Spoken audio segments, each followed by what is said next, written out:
जरा सोचो, एक आम आदमी को ऐसा इंजेक्शन मिल जाए जो उसके आंख, नाक, हाथ, कान सबकी शक्ति 100 गुना बढ़ा दे। लेकिन इस दवाई के कुछ साइड इफेक्ट्स भी हैं जिनके बारे में तो कहानी सुनकर ही पता चलेगा। कहानी की शुरुआत में हम डैरिल विदरस्पून नाम के एक लड़के को देखते हैं जो अमेरिका की एक यूनिवर्सिटी में पढ़ता था। एक दिन डैरिल अपने कमरे में सो रहा था जब उसकी माँ का कॉल आया। उसकी माँ ने उसकी नई नौकरी के बारे में पूछा तो डैरिल ने कहा कि उसे पूरा विश्वास है कि नौकरी उसे ही मिलेगी। उसकी माँ को उसकी माली हालत की भी चिंता थी, लेकिन डैरिल ने कहा कि सब ठीक है। इसके बाद यूनिवर्सिटी ऑफिस से फोन आया कि उसने अब तक फीस नहीं भरी है और डैरिल ने नकली आवाज निकालकर बहाना बना दिया, कौन डैरिल? अरे वो तो मर गया पिछले हफ्ते। फिर उसने इधर उधर भटक कर पैसे जुटाने शुरू किए। उसने पैसों के लिए ब्लड बैंक में काफी खूनदान कर दिया जिसकी वजह से वो बेहोश हो गया। इसके बाद उसने स्पर्म बैंक जाकर भी खूब मेहनत की। इसके बाद वो बालों के सलून में बाल बेचने पहुंच गया, लेकिन उसके मालिक ने उसे धक्के मारकर निकाल दिया। रात को उसका रूममेट टिम आया और उसने कहा, भाई वो मकान मालिक किराया मांग रहा है, बात कर लियो उससे। अगले दिन यूनिवर्सिटी की कैंटीन में भी डैरिल काम कर रहा था जब उसकी क्लास के एक लड़के स्कॉट ने आकर कहा कि चाहे डैरिल जितनी मर्जी मेहनत कर ले लेकिन नौकरी तो उसे ही मिलेगी। ऐसा इसलिए क्योंकि स्कॉट के पास उस नौकरी के लिए सारी जरूरी चीजें मौजूद हैं। अचानक जैनिस नाम की एक खूबसूरत लड़की वहां आई और उसे देखते ही डैरिल अपना दिल खो बैठा। इसके बाद डैरिल की क्लास में रैंडल टाइसन नाम का एक आदमी उसी कंपनी की तरफ से आया था जिसकी नौकरी डैरिल और स्कॉट दोनों पाना चाहते हैं।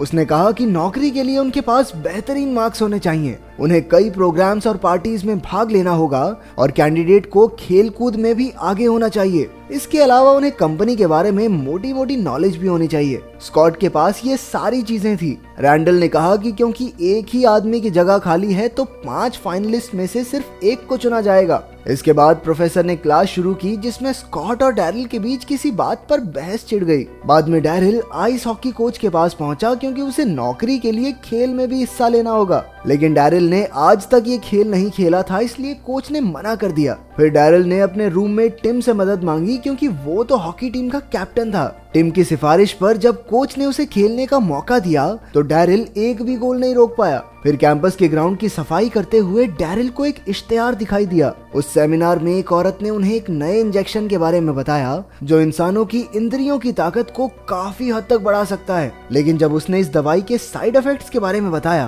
तो एक एक करके सारे बच्चे उठकर चले गए। आखिरकार कमरे में सिर्फ डैरिल ही पड़ा सो रहा था। उसने पैसे कमाने के चक्कर में बिना सारी बात सुने टेस्ट के लिए हाँ कर दी। फिर वो डॉक्टर थॉमस के ऑफिस में पहुंचा जहां डॉक्टर ने कहा कि डैरिल को एक एक करके उस दवाई के 6 इंजेक्शन लेने होंगे। डॉक्टर ने कहा कि शुरुआत में उसका संतुलन बिगड़ सकता है इसलिए उसे बच के रहना होगा। बाद में डैरिल एक पार्टी में हिस्सा लेने पहुंचा ताकि वो नौकरी के लिए तजुर्बा इकट्ठा कर सके। वहां उसकी मुलाकात जैनिस से भी हो गई जो उसके साथ डेट पर चलने के लिए मान गई। वहां पर स्कॉट भी मौजूद था जिसने उसकी बेइज्जती करके उसे पार्टी से भगा दिया। घर लौटकर डैरिल ने ड्रग का पहला इंजेक्शन अपने पिछवाड़े पे ठोक दिया। अगली सुबह जब प्रोफेसर सबका टेस्ट लेने लगा अचानक उसी वक्त डैरिल पर ड्रग का असर होने लगा। उसकी देखने और सुनने की ताकत इतनी ज्यादा हो गई कि उसे पेंसिल की आवाज, हीरे की चमक जैसी कई आम चीजों से दिक्कत होने लगी। परेशान होकर वो अजीबोगरीब हरकतें करने लगा। जब प्रोफेसर ने उसे रोकना चाहा तो उसे मिर्गी का दौरा पड़ गया।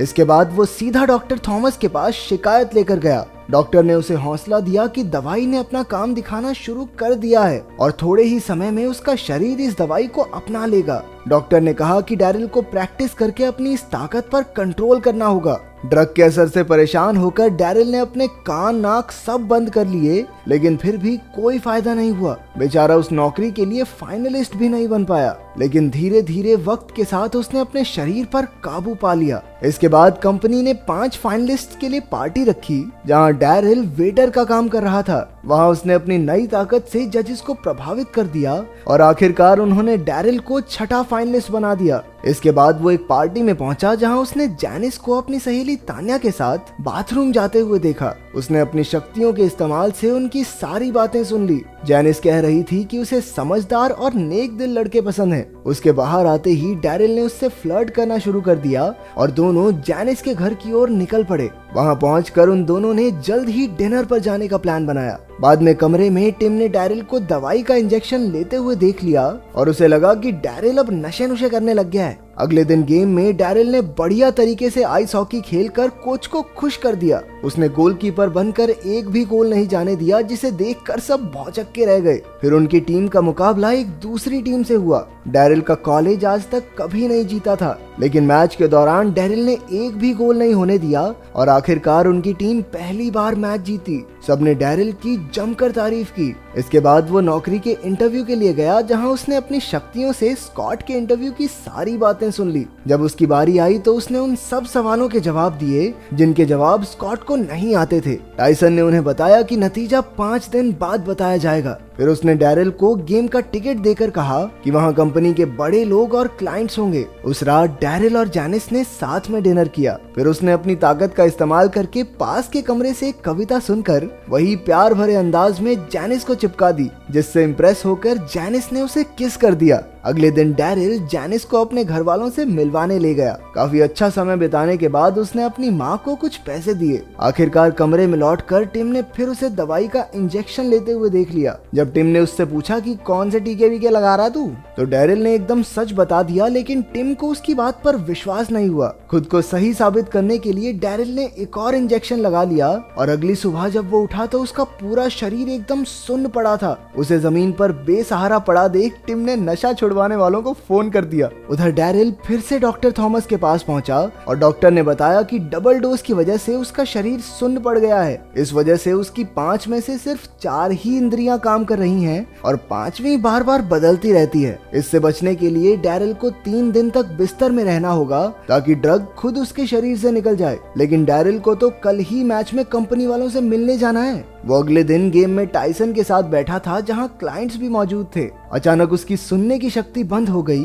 और जब सब नेशनल एंथम के लिए खड़े हुए तो वो बियर मंगवाने लगा। जब वो वापस आने लगा तो भाई साहब की आंखों की रोशनी चली गई और वो गलत जगह बैठ गया। उसकी हरकतें देखकर क्लाइंट की तो हंसी ही नहीं रुक रही थी। जब उसे दिखाई देने लगा तो एक प्लेयर ने उसे उठाकर कोर्ट में फेंक दिया। तो कुल मिलाकर उसने खूब भसड़ फैलाई, लेकिन टाइसन ने उसे बताया कि क्लाइंट ने डील के लिए हाँ कर दी है। रात को टिम ने एक लड़की को डैरिल के कमरे में जाते देखा तो उसने फिर से नशा छुड़ाने वालों को कॉल कर दिया। अबे लड़की का उससे क्या लेना देना। उस लड़की का नाम लोरेन है, जो जैनिस की बहन है, और वो अचानक से बिना बात ही डैरिल से फ्लर्ट करने लगी। लेकिन डैरिल को तो कुछ भी सुनाई नहीं दे रहा था। अचानक लोरेन ने डैरिल को चूमना शुरू कर दिया। उसी वक्त डैरिल की आंखों की रोशनी चली गई और उसका शरीर सुन्न पड़ गया। ये देखकर लोरेन उठकर चली गई। तभी जैनिस ने आकर देखा कि डैरिल बिना कपड़ों के जमीन पर पड़ा था। जैनिस अपने मन में उल्टी फुल्टी बातें बनाकर वहाँ से बाहर निकल गई। इसके बाद टिम नशा छुड़ाने वालों को लेकर वहाँ पहुँच गया